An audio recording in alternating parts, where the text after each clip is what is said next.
Sung Jin Woo's shadows are so overpowered, they could wipe out any country in the world. But among these 10 million shadows, which ones stand out as the absolute strongest? So, here are the 14 deadliest and most overpowered shadows in solo leveling. Before we start cooking, let me break down the shadow ranks real quick for you, because that's gonna help you understand just how badass they really are. Starting with the lowest rank, the normal grade. These shadows are, let's say, the noobs, the foot soldiers, and basic troops in the shadow army. They might be the lowest, but they're mostly as strong as C rank hunters, or even lower. But still, they could kill a few monsters or even hunters. Then there is the elite grade. You'll see a lot of these guys in the shadow army, and they're on par with the B rank hunters in terms of strength. Next, knight grade.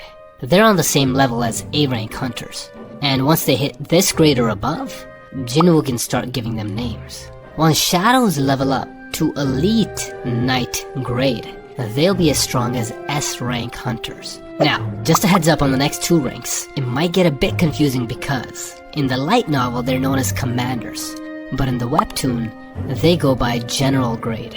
So in this video, let's stick to calling them general grades. These shadows are so strong, they can easily overpower even the strongest S-rank hunters, like Goto Ryuji, who is the strongest hunter in Japan. The next rank in the manhwa are called commanders, but according to the light novel, they're called marshal. However, in this video, let's just call them marshals because, let's face it, that just sounds way cooler. So, martial grade shadows, they're insanely strong, capable of going toe-to-toe with a national level hunter, and even a monarch. Yes, a monarch like Tarnak or the Frost Monarch. And finally, the top tier grade, the Grand Marshal. These shadows are so powerful, they can easily kill a monarch. They also serve as leaders of the entire shadow army, second only to Jin Woo, the shadow monarch himself.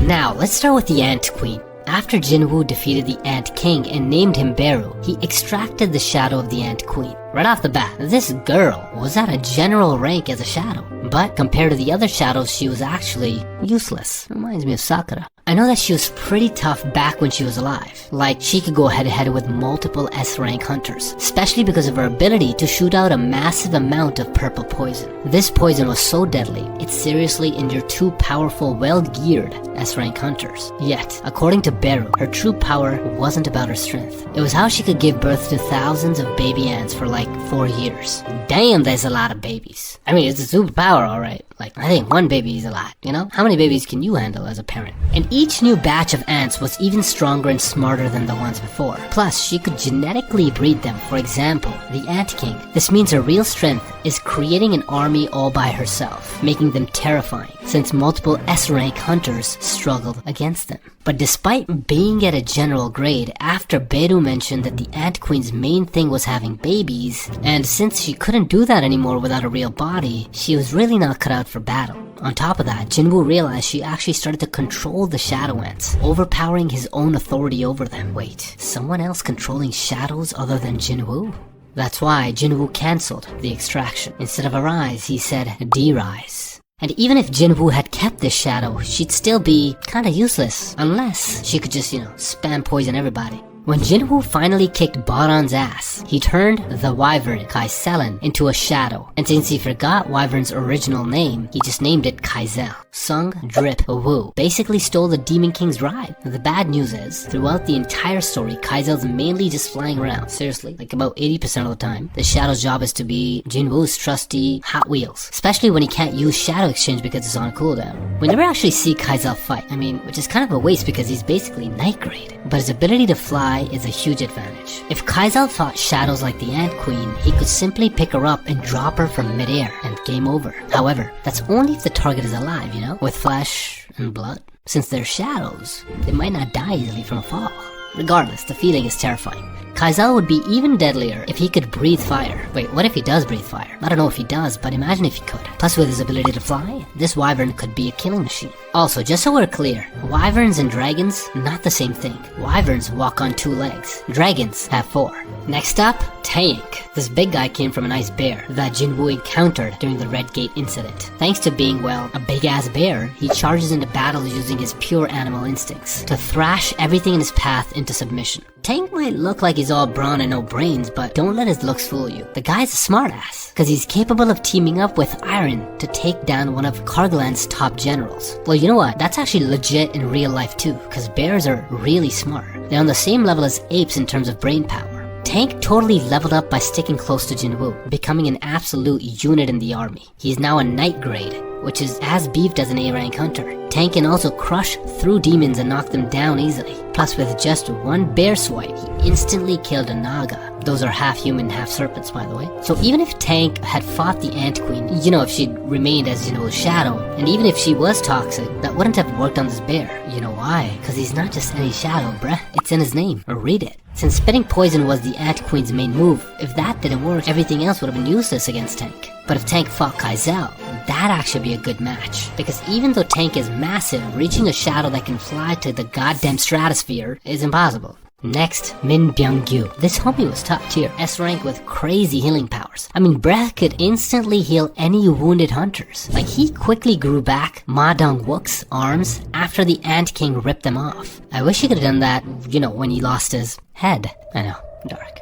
So, after Jin Woo killed the Ant King, he used Min Byung-gyu's shadow to heal Cha-hae-in, because Ma Bae almost died. Once she was healed, Jin Woo honored Bak's wish, letting Byung-gyu's shadow disappear and his soul rest in peace. Even though we didn't see his rank when Jin Woo extracted his shadow, luckily our boy Byung-gyu gave us some deets about his strength. When he was alive, he said that he was on par with A-rank hunters. But imagine if Byung-gyu had stayed a shadow till Jin Woo had hit Shadow Monarch level. Like, I'm telling you, this guy would have been a monster. So in theory, the first time he became a shadow, he was already at Knight grade. And when Jin Woo awakened as a new Shadow Monarch, it's possible that Min Byung-gyu could have achieved Elite Knight grade, a rank that is equal or can even overpower an S-rank hunter, meaning Byung-gyu could grow stronger than his best friendo, Bak Yun-hoo. But aside from his combat skills, the most terrifying power he had was his healing magic, because Byung-gyu could instantly heal Bak and Ma Dong-wook back to their prime condition after the Ant Queen spat poison all over them.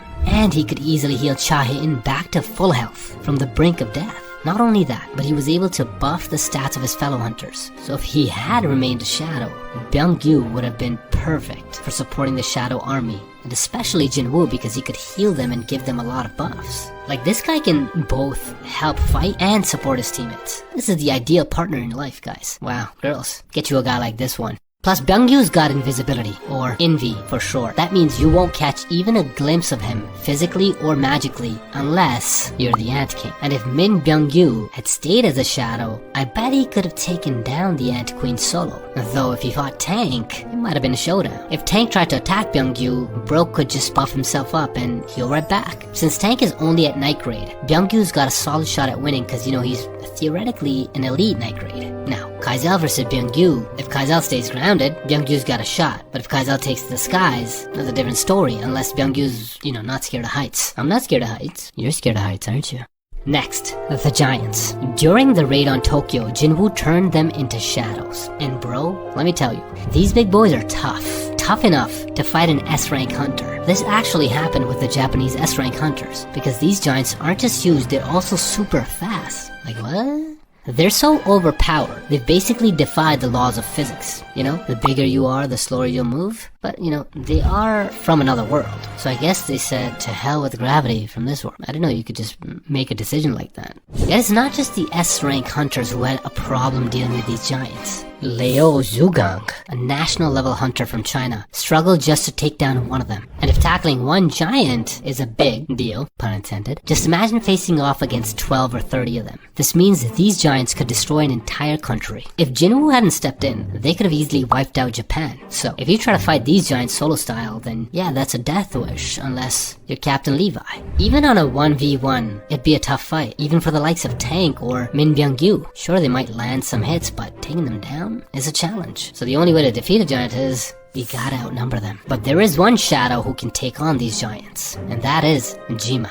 This Naga isn't just any shadow, he's elite Knight grade, and thanks to his mana, Jima can beef up in size, and with his raw strength plus his trident, he can easily take down a giant with just one hit. Next, the Unnamed Titan. So this guy's name was never dropped in the webtoon, but Jin Woo turned him into a shadow when their race tried to invade Earth. According to the rulers, these titans are a tribe of giants that survive by eating rocks. Damn, these guys like it hard. I mean, it makes sense why they look spiky and rocky. These titans targeted Earth because they detected Jin Woo's power and wanted to mess with Earth. Unfortunately for them, their timing was just a little off. They arrived when Jin Woo was already a god.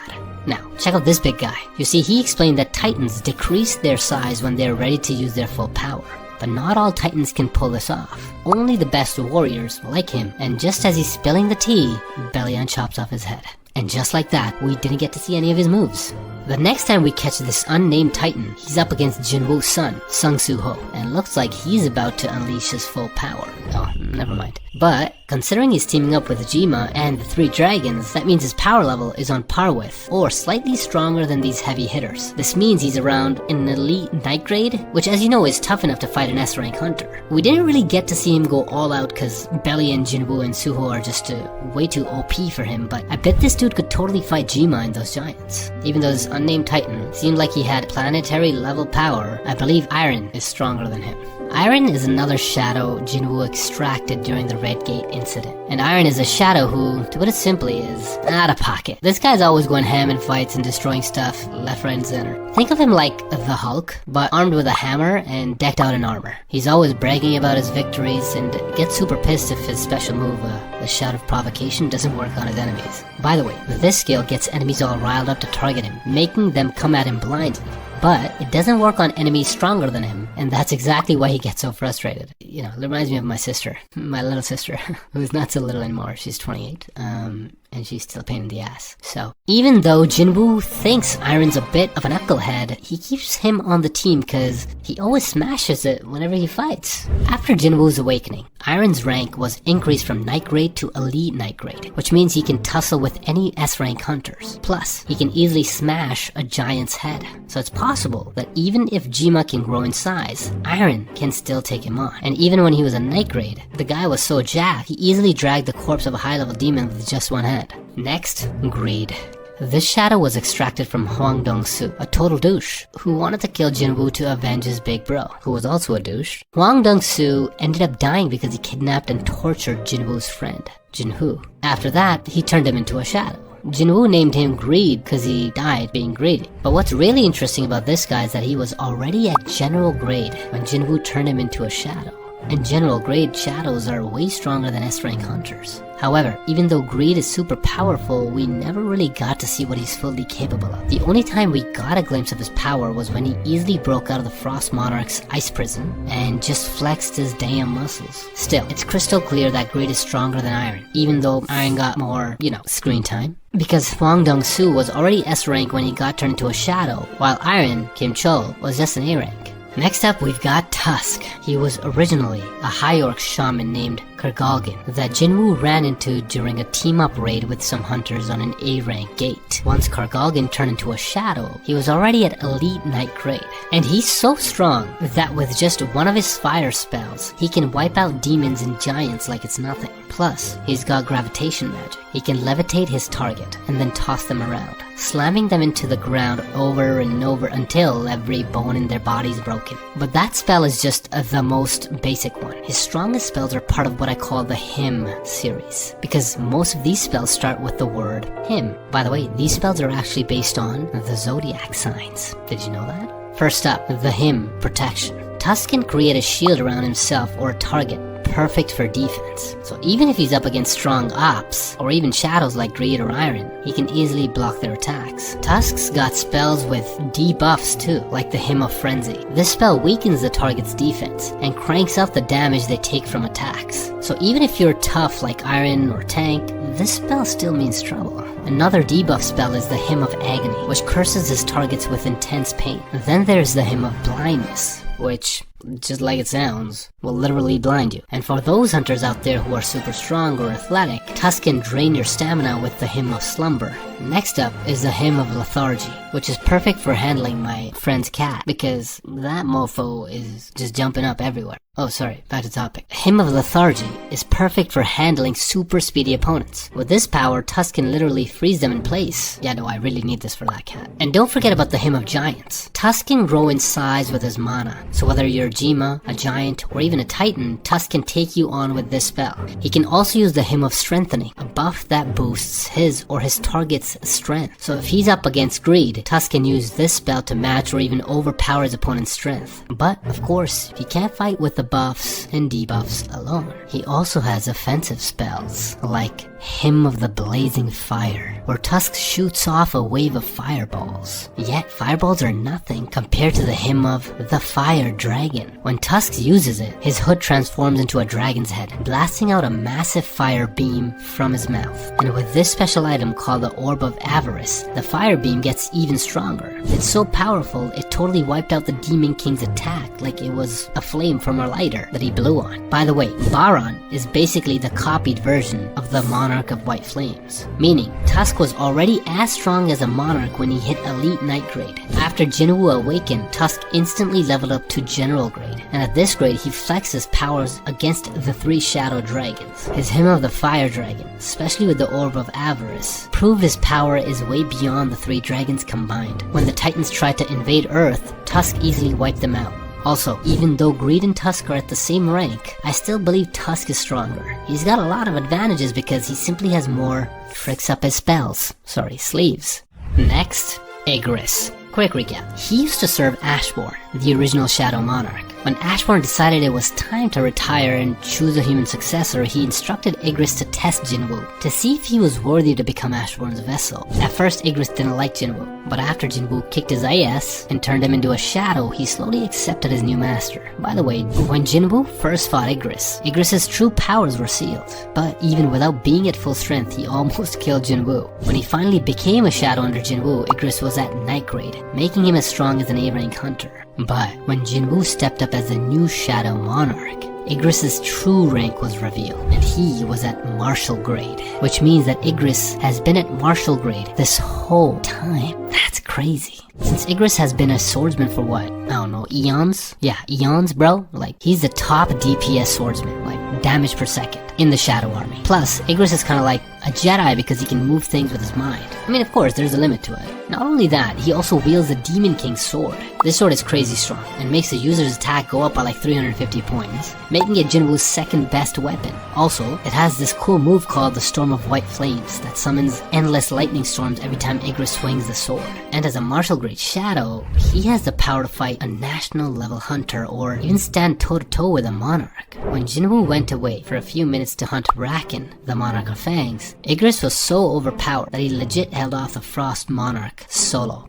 Now what you know about that leveling? Think about it, he fought the Monarch of Frost by himself. So if Ignis were to fight Tusk, this Orc's magic spells wouldn't work on Ignis. I mean, bruh, the Frost Monarch was terrified of Ignis. What could a general grade shadow do against him? But since Monarchs are basically gods and Ignis can fight one of them, that means Ignis by default is already a god tier level guy. Like, that's a guy right there. But if there is a shadow who can rival Ignis, then that is Beru. When he was still the Yang King, he destroyed multiple S-rank hunters and instantly killed them, including the strongest S-rank hunter in Japan, Goto Ryuji.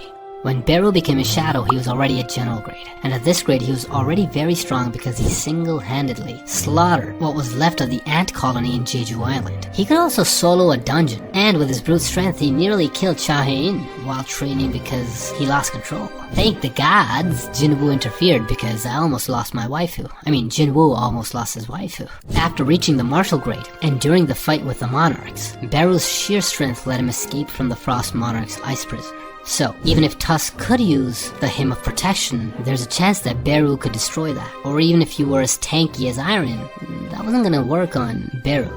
Beru also fought not one, but two goddamn monarchs. The first one was Kureisha, the Queen of Insects, and Beru effortlessly chopped off her fingers. The second was Tarnak, the Monarch of Steel, and with Belion's help, they easily took down this tough opponent.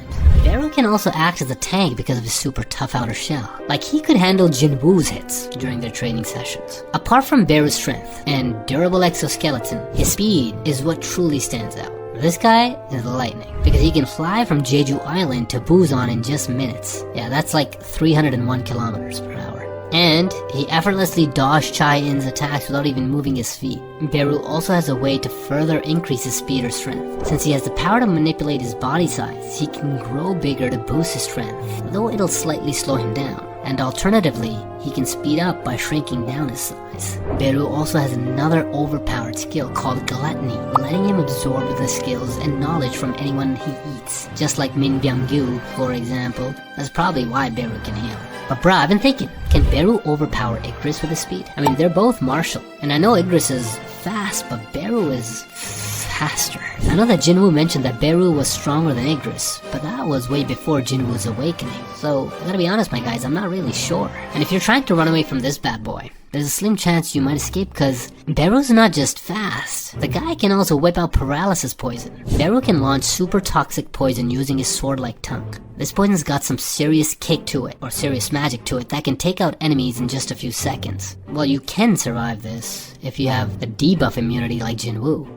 Guys, do you think Ignis or Beru can take on Kamish the dragon, aka the inextinguishable flame? This dragon isn't just any ordinary fire-breathing lizard. Kamish was originally a servant of Antaras, the king of dragons, and the monarch of destruction.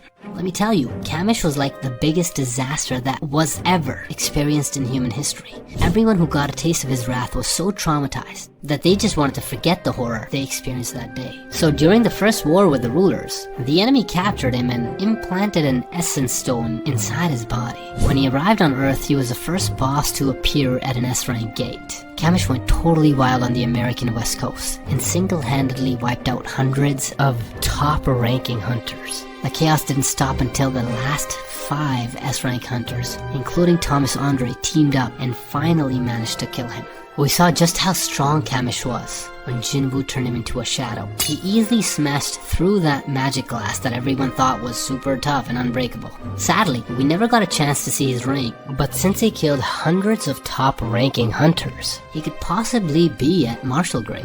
I mean, if Kamish stayed as Jin Woo's shadow, he could have faced off against Ignis or Beru, maybe even beating both. Unless Ignis and Beru ganged up on him. And since he's a dragon, his scales are tough. Even tougher than Beru's exoskeleton. Because, well, of the small difference that Beru's an ant and Kamish is a mythical beast. Plus, since they call him the inextinguishable flame, which pretty much means his fire breath is like super hard to put out, then that also means that Kamish's firepower is way stronger than Tusk's. Aside from his spicy breath, another terrifying power of Kamish is the dragon's fearsome roar. A super loud roar so terrifying it would drive those weaker than him nuts. So powerful, you wouldn't be able to move an inch. Jin Woo actually got this skill from Kamish's rune. Plus he's got this ultimate dagger, Kamish's Wrath, made from Kamish's fangs. Thomas Andre gave it to Jin Woo. Thomas said he kept those fangs as a souvenir after Kamish bit him, and then crafted them into a pair of wicked daggers. These daggers boast 1500 attack damage, and their sharpness is unmatched. They're so sharp that when Jin Woo tested them out, Thomas worried they could slice through him easily,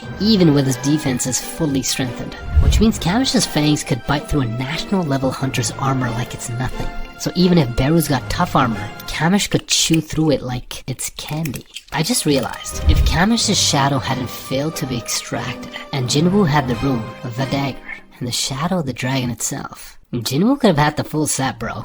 Next, Bellion. He was Ashbourne's right-hand man, and the strongest shadow in the Shadow Army, holding the highest rank, the Grand Marshal. This means Bellion's strength is only second to Jin Woo. With that insane power level, he can easily kill a monarch. Like this one time when he and Beru went up against Tarnak, the monarch of steel and the king of monsters. They handled this guy without even breaking a sweat. I mean, they're shadows, so they don't really sweat, but when Jin Woo defeated the 3 monarchs, Rakan, Kuratia, and the Frost Monarch, who tried to kill him, Bellion arrived on Earth with Ashbourne's OG Shadow Army. After that, we got the first glimpse of his power during his fight with Beru. Our boy Beru wanted to fight Bellion for the title of Grand Marshal. So as these 2 shadows faced off, Jin Woo thought that Bellion was more of a strength-built shadow cause this dude is massive and wields a huge-ass sword. Now Jin Woo assumed Beru had a shot at winning since, Beru's speed could give him an edge over Bellion's strength, but Jin Woo underestimated Bellion. When Beru charged at Bellion, dude transformed his massive sword into a whip.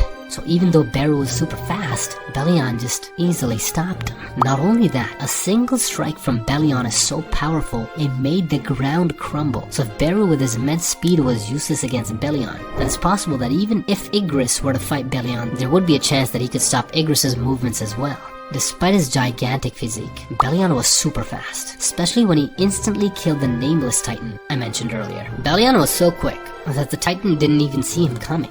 Wait, Bellion was riding a dragon, so let me rephrase that. The Titan didn't actually see Bellion because he swung his sword so fast. Wait, quick thought. If Bellion can fly, then why the heck was he on a dragon? But yeah, he really can fly, which is actually another advantage. Sure, Beru can fly, but if we're talking aerial combat, I still don't think Beru stands a chance. I mean, Bellion already whooped Beru's ass on the ground. What difference does it make in the air? The third time Bellion showed off his speed was when he fought Jin Woo's son, Suho. When he faced the Little King, bro just instantly vanished and attacked Suho from behind, easily wounding him. And this time, Bellion wasn't holding back, because his whip sword destroyed the entire battlefield. Not only that, Bellion also blocked Suho's attack, even with Suho's strong punches. Bellion managed to hold his ground, meaning Bellion isn't just fast and strong, he's also tough as hell. In fact, Bellion is so tough that he would eat anything you threw at him like it's Pringles on a Sunday morning.